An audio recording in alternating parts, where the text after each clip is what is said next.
silêncio, na vastidão do espaço, Ripley flutua à deriva na cápsula de escape num sono criogênico profundo. 57 anos se passaram, criança, desde que ela entrou em hibernação e a pequena nave é finalmente detectada por uma equipe de resgate de outra nave de carga. Acordada, Ripley experimenta mais do que a perda de décadas da própria vida. A história dela sobre o alien que matou toda a tripulação da Nostromo é simplesmente recebida com ceticismo, até beligerância pela companhia que, pasme, criança, já tem uma colônia e iniciou a terraformação do planeta LV-426 há anos, décadas, sem nunca ter encontrado, segundo eles, nenhum sinal da nave alienígena ou dos ovos de xenomorfo. A Weyland-Yutani, que antes era referida pelos tripulantes da Nostromo só como a companhia, mas cujo logo e o nome já apareciam aqui e ali no filme de 79, está mais interessada em proteger os seus negócios do que na história de uma sobrevivente que destruiu uma nave inteira com carga e tudo e simplesmente descarta o relato entre desesperado e irritadiço da subtenente, deixando a Ripley sem emprego e sem propósito. Enquanto ela tenta se ajustar num mundo que ela não conhece mais, onde a própria filha dela, Amanda, já está morta há 2 anos, um novo capítulo sombrio começa a se desenrolar. A colônia humana no famigerado LV-426, planeta remoto e inóspito, onde a tripulação da Nostromo encontrou o seu destino, perde contato com a Terra. A empresa decide então enviar uma equipe de fuzileiros navais para investigar. A Ripley, ainda traumatizada pelo seu encontro com a criatura, é convidada a acompanhar a missão como consultora. Ela reluta, claro, ela não quer viver aquilo outra vez. Ela avisou para os caras, só que ela também sabe que é a única pessoa com conhecimento real sobre a ameaça.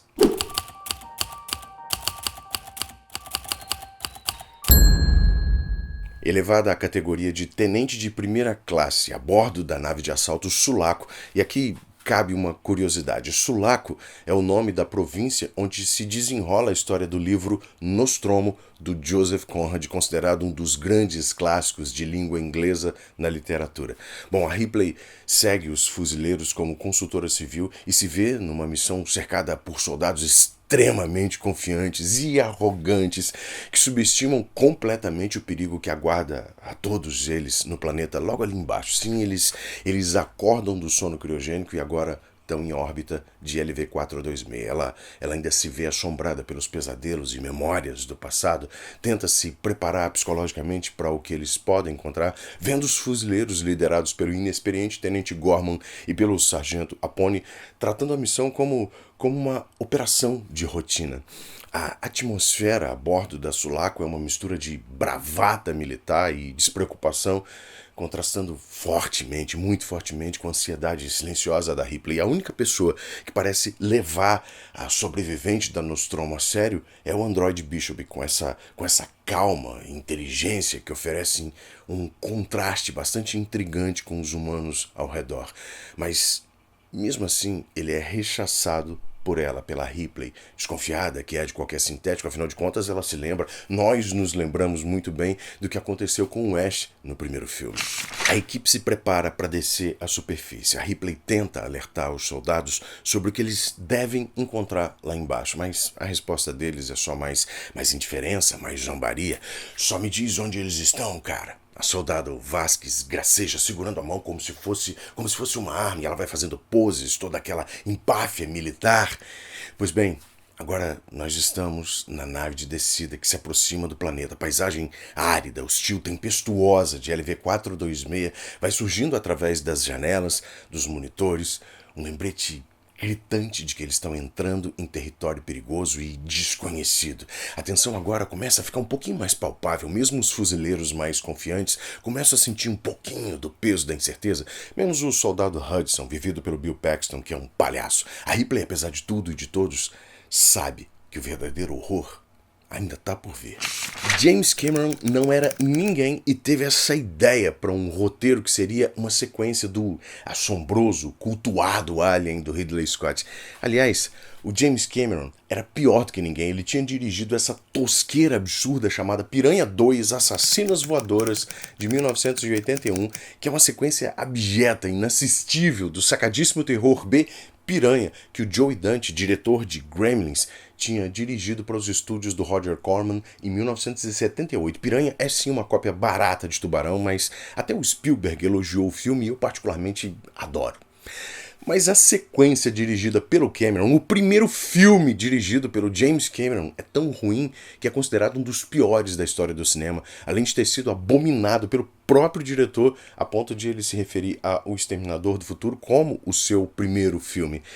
Pois bem, enquanto ele se preparava, o Cameron, para filmar Terminator com o desconhecido Arnold Schwarzenegger, ele apresentou para Fox, para os executivos da Fox, um esboço de roteiro, um primeiro tratamento com 90 páginas, que eram sim empolgantes, eram sim surpreendentes. Mas a Fox, que realmente gostou da história e andava procurando alguma coisa boa para uma sequência de Alien, desde que o original tinha feito bastante sucesso, jamais daria para aquele lunático uma produção como a sequência de O Oitavo Passageiro. Então eles fizeram um acordo. Se o Exterminador do Futuro tivesse algum êxito, eles voltariam a conversar. E o filme com o robô assassino do futuro explodiu nas bilheterias do mundo inteiro. Alien, o Oitavo Passageiro e a sequência Aliens, o Resgate, são filmes incomparáveis. Entre si, inclusive, eu quero dizer, são dois clássicos que tratam o mesmo tema original de formas muito distintas e fantásticas. Enquanto o filme intimista, obscuro, claustrofóbico do Ridley Scott sequer mostra o alienígena por completo e vai criando essa mística fabulosa em torno da ameaça aos 7 tripulantes da Nostromo, o James Cameron potencializa o horror em mais de uma centena de criaturas assassinas e entrega esse filme robusto, explosivo, violento. Alien é basicamente um filme de terror no espaço competentíssimo. Aliens é um filme de ação e guerra do começo ao fim. A versão sem cortes liberada pelo James Cameron em 1991, com 154 minutos, mas nem por isso descartáveis ou prejudiciais à velocidade do filme, acrescenta algumas informações importantes à história, incluindo cenas da colônia em LV-426, informações de que a companhia é que solicita buscas na região onde a Ripley tinha dito que a nave alienígena estava. A família da Newt, a garotinha sobrevivente resgatada mais tarde pelos soldados e adotada pela Ripley, encontrando a tal da nave, o pai dela com a larva alien no rosto, o facehugger. Outras cenas ignoradas na versão original de 1986 mostram a Ripley recebendo a informação e sofrendo pela morte da filha, que é mostrada nessa imagem em que a Amanda Ripley já é uma velha senhora. A foto usada nessa cena era da atriz Elizabeth Inglis, mãe da Sigourney Weaver. Essa cena serve para preparar o público para entender melhor, com mais intensidade, os sentimentos da personagem para com uma garotinha órfã da colônia em LV-426. Uma versão inicial do roteiro previa, inclusive, que a Ripley encontrasse a filha ainda viva e que Amanda simplesmente repudiasse a mãe por tê-la abandonado quando ela era criança. Isso acrescentaria uma bagagem enorme, psicológica, para a decisão da Tenente Ripley de prometer e cumprir jamais deixar a Newt para trás. Essa versão nunca foi usada e, na verdade, abriu espaço para que a mitologia de Alien crescesse por outros caminhos. Amanda, chamada carinhosamente de Amy, é protagonista do jogo Alien Isolation e apareceu em diversos quadrinhos baseados no universo de Alien. Essas cenas da versão prolongada tinham sido cortadas pelo James Cameron para o filme, para o lançamento do filme em 1986, porque a Fox queria reduzir a metragem de Aliens, o que gerou um grande desconforto entre a Sigourney Weaver e o diretor. A atriz já tinha se desentendido com ele algumas vezes durante as filmagens por conta do teor extremamente violento da história.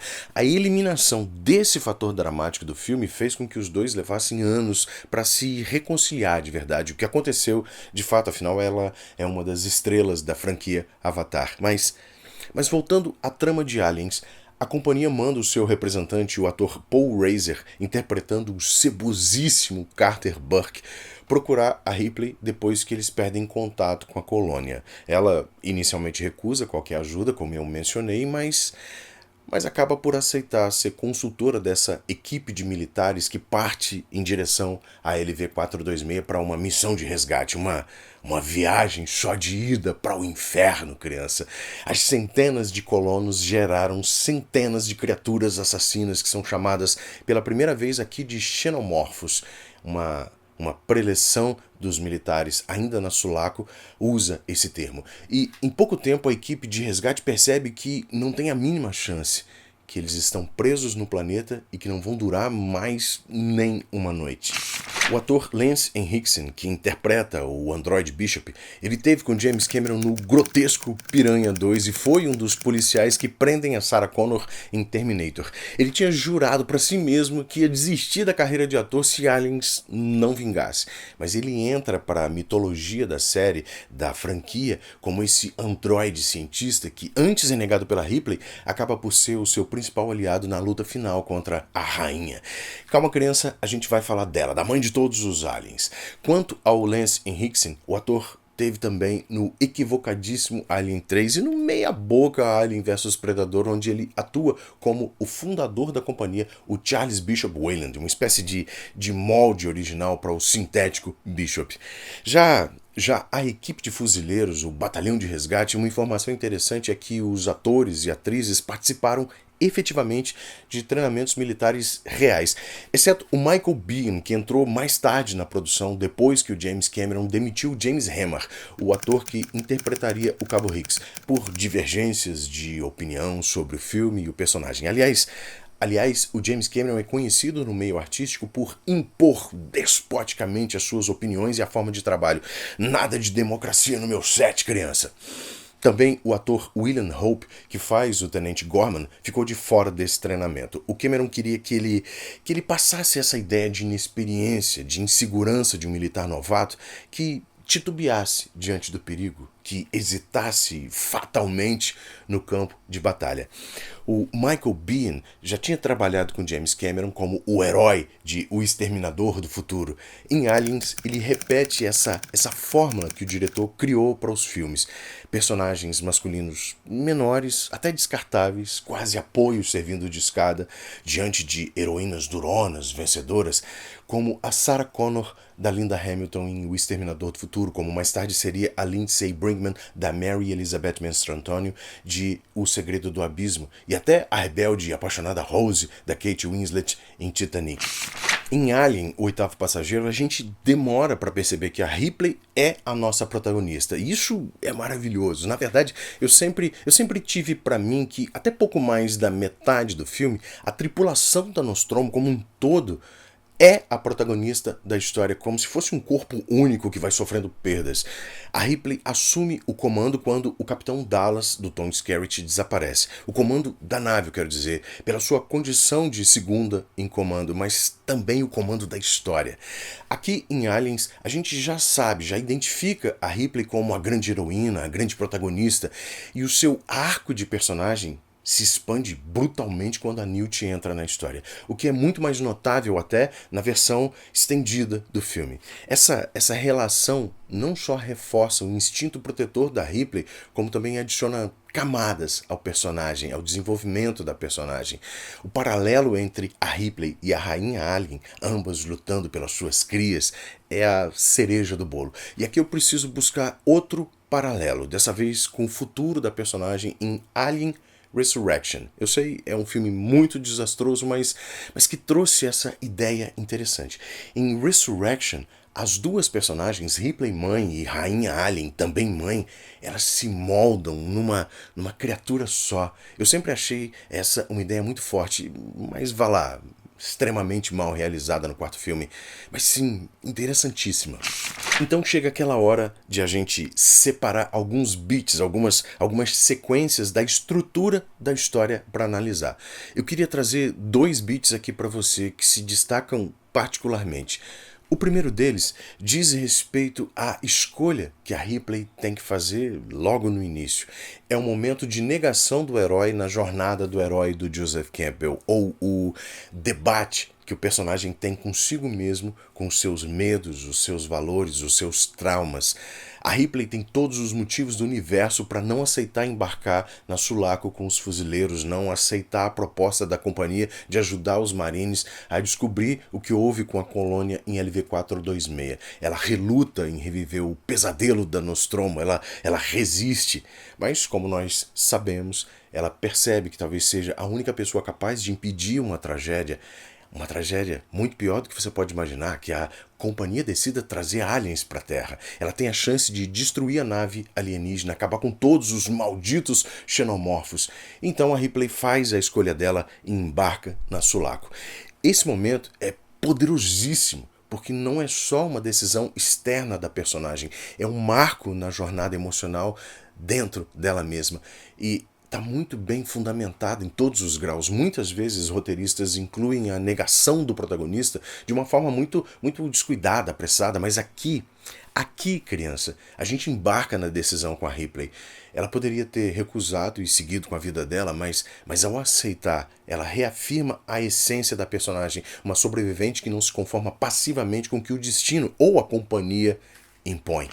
Agora nós vamos para aquele momento da história em que a gente sente que, bom, tudo está perdido. É a hora em que a protagonista, nesse caso, mergulha no seu pior pesadelo. Em Aliens, esse momento chega quando Ripley, Hicks e Newt tentam escapar, mas a menina é capturada e levada para o ninho de xenomorfos. Esse é o momento intimamente mais desesperador do filme. A Ripley perde seu novo propósito. Fala mais alto aqui a sua relação materna com a Newt. Sem fuzileiros para ajudar, com recursos escassos, a estação a ponto de explodir, o peso da derrota é esmagador. Eu estou falando de um momento íntimo, interno da personagem. Esquece só por um momento tudo que está ao redor, todo o barulho, o caos da destruição da estação. A Newt sendo levada é uma parte da Ripley sendo levada, destruída também. Mas é justamente a força desse momento que torna o clímax tão impactante. Em vez de aceitar a perda, a Ripley se equipa com um lança-chamas, um rifle de assalto e entra sozinha no covil da rainha Alien, que ela antes nem conhecia, é verdade. A decisão que ela toma não só desafia as regras de sobrevivência, mas também completa o seu arco narrativo.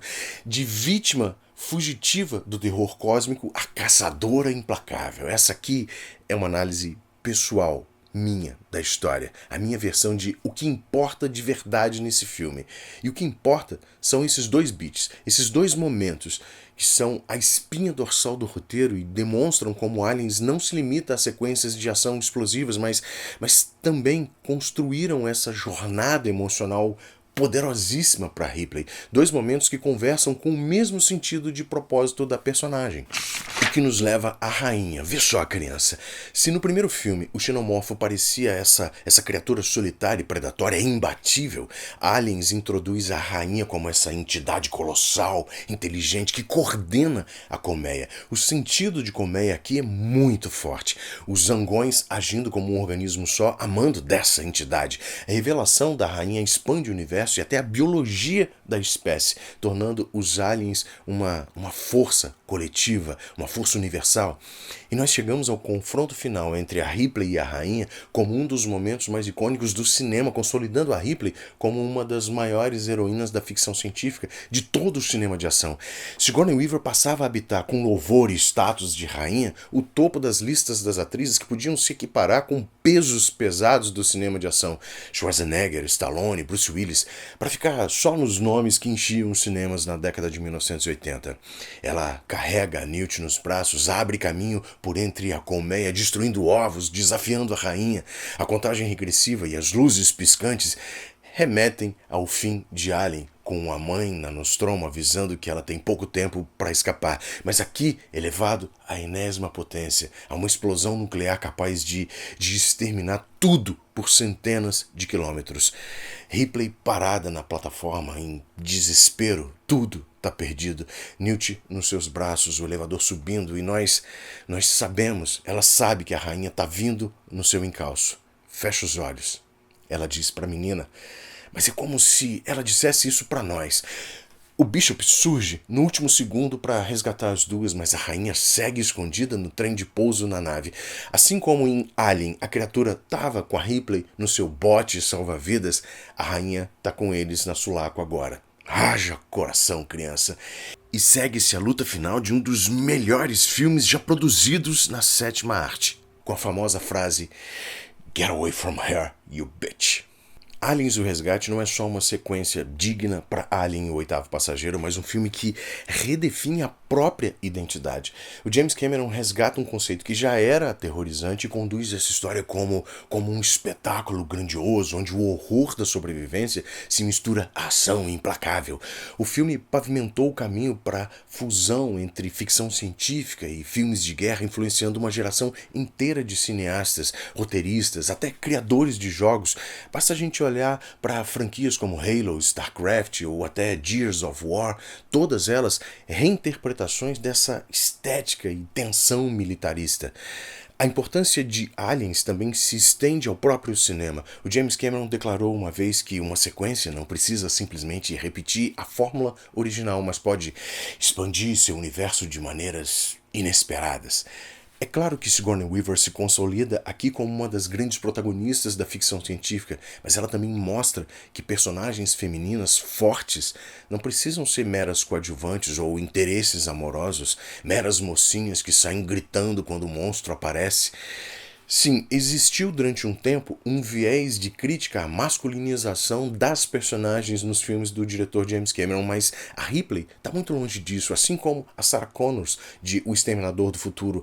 O propósito dessas personagens está intimamente ligado ao instinto de proteção maternal mais profundo delas. O filme também marca o ponto de consolidação na carreira do Cameron, pavimentando aí a sua ascensão como um dos diretores mais bem-sucedidos e ambiciosos de Hollywood. O controle que esse cara tem da narrativa, ritmo, tensão, prova que ele não estava ali só para entregar mais um blockbuster genérico, uma continuação qualquer, mas para criar um clássico atemporal.